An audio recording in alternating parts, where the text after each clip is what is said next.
பகுத்திருந்த எல்லா அறிவு எல்லாம் கொடுத்து இன்னைக்கு ஓம் அன்பரசு சுவாமி என்று சொல்ற ஒரு சொல்லு இவ்வளவு உயர்ந்த இடத்துல இருக்கு பாத்தீங்களா? அது மாதிரி நீங்க எல்லாம் தேடி வந்து அந்த அம்மாவை தரிசனம் பண்ணுங்க. பணமோ காசோ வேண்டாம். அந்த அம்மாவை நீங்க வணங்கினாலுமே உங்களுக்கு அந்த தரிசனம் கிடைச்சிடும். எனக்கு கிடைச்சது, உங்களுக்கும் கிடைக்குது. நான் நேர்ல பார்த்தேன், என் தாயை நான் நேர்ல பார்த்தேன். இதுவரையும் பார்க்கறீங்களே. நான் ஒரு உதாரணத்துக்கு ஒரு சொல்றேன். காளி கோயில் கட்டினது சரித்திரத்துல இடம் இல்லை.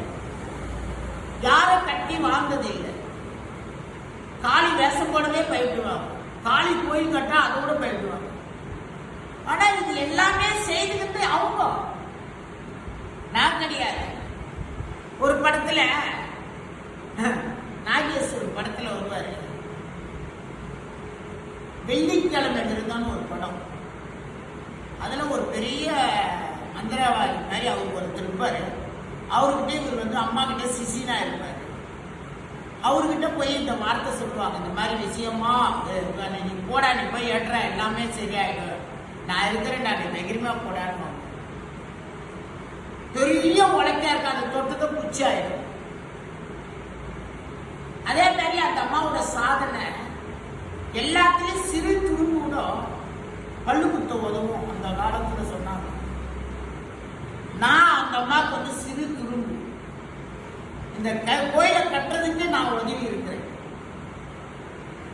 ஒரு மனிதனா இருந்தாதான் கட்ட முடியும்.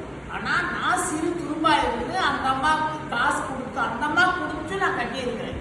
அப்ப நான் ஒரு தொண்டை. அப்ப நான் அவங்களுக்கு வந்து ஒரு விளக்காரு. ஆனா இந்த புகழை எனக்கு கொடுத்தது யாரு? கோபுகார். இதே புகழை ஏன் உங்களுக்கு எல்லாம் தரக்கூடாது? எல்லாருக்கும் நல்லா இருக்க வாழ்த்தக்கூடாது? என் தாய் கண்டிப்பா வாழ்த்துவாங்க. என் தாய் எல்லாருக்கும் பணம் வசதி எல்லாம் கொடுப்பாங்க. நீங்க நாடுங்கள், தேடுங்கள்.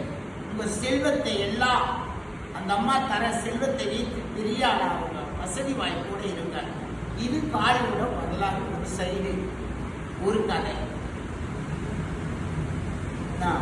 இன்று எல்லாருக்கும் இந்த மாதிரி கோயிலை கட்டி ரூம் போட்டு எல்லாருக்கும் நல்லபடியா சாப்பாடு போடுற அளவுக்கு கொண்டு வந்திருக்கிறாங்கன்னா, மக்கள் குறைய தீர்க்கறதுக்காக காளி வந்த ஒரு காட்சி தான் இந்த காட்சி.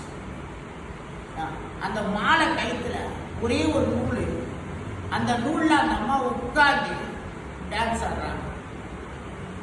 அந்த மாலை முனையில என் கையில ஒரு விரல்ல அந்த நூல், அந்த கையில 40 கிலோ வெயிட் மாலை. ஆனா அந்த மாலை ஏந்து பானை டான்ஸ் ஆடுறாங்க. அந்த மாலை சுத்தம் போது